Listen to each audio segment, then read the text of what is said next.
HaKadosh Baruch Hu hardens Pharaoh's heart, and this poses a tremendous question. What about free will?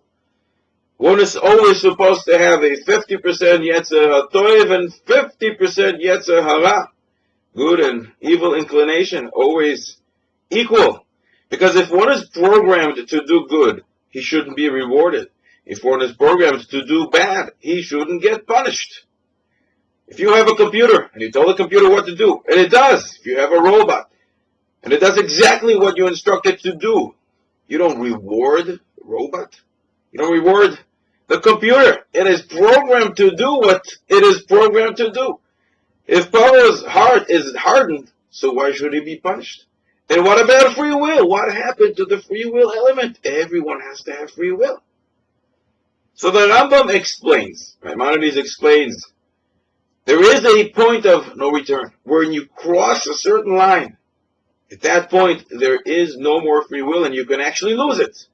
Pharaoh was so wicked, and at one point, he crossed that line, and he lost the opportunity that most people have to have free will, to have 50% challenge between Yetzer HaTov and 50% Yetzer Hara. Pharaoh didn't listen. So many warnings. And Pharaoh lost the Bchira Chovshis. Pharaoh lost the free will. But the Ibn Ezra, he explains in a different way. Ibn Ezra, one of the Rishonim, the Ibn Ezra explains. Pharaoh saw the Yad Hashem. He saw Kodesh Baruch Hu's hand. He saw open miracles.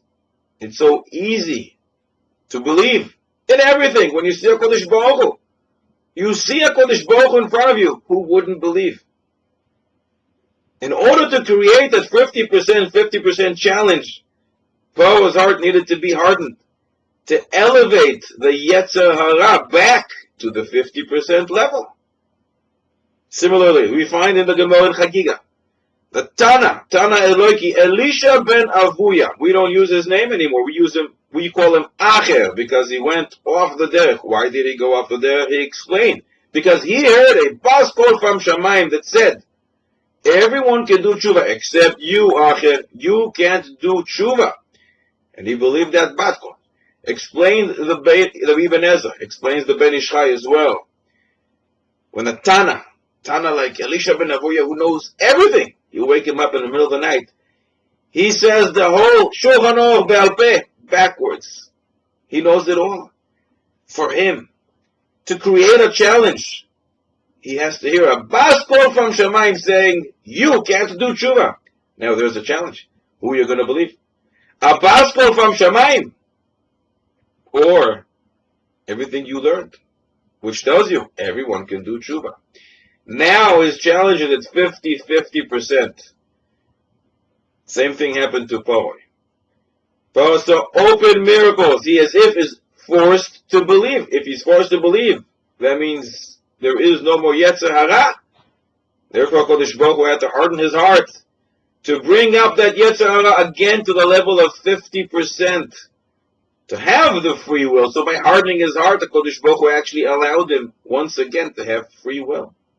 So what happened there with the Tana Elisha ben Avuya? He couldn't do tshuva. The bas kol said so. The bas kol was only there to challenge him, and if he really wanted, he could have done tshuva. What happened with Pharaoh? Pharaoh now is only back to the 50% level, and if he wants to, he can overcome Yetzer Hara and do good.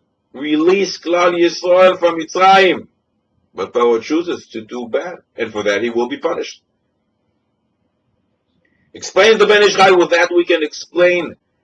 The Egyptians come and they say, well, what do you want from us? What is your claim about us? Your God, Kodesh Baruch Hu, promised Klal Yisrael will be slaves in a different land.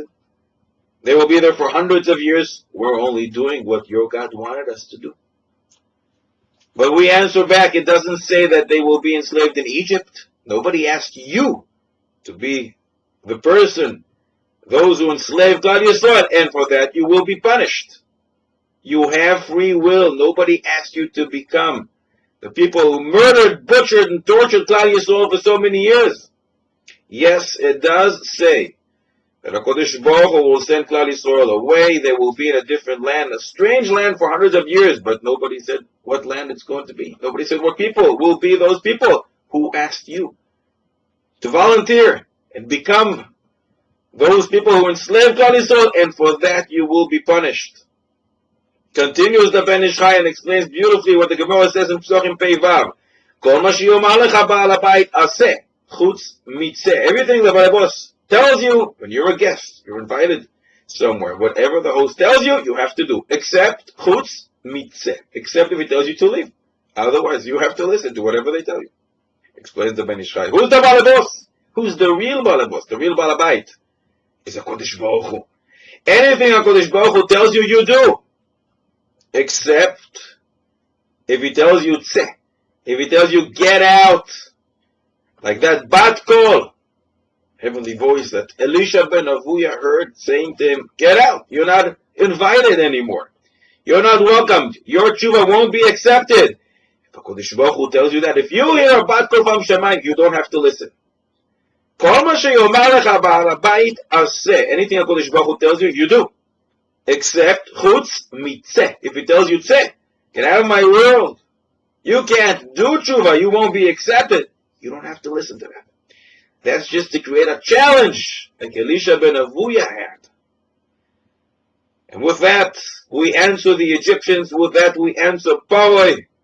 Yes, everyone has free will to choose to do good or to do bad. It's always a 50-50 struggle, 50% challenge Yetzer HaTov and 50% challenge Yetzer Hara, to make sure that we try to combat the Yetzer Hara, challenge ourselves, beat the Yetzer Hara, and then we should be rewarded.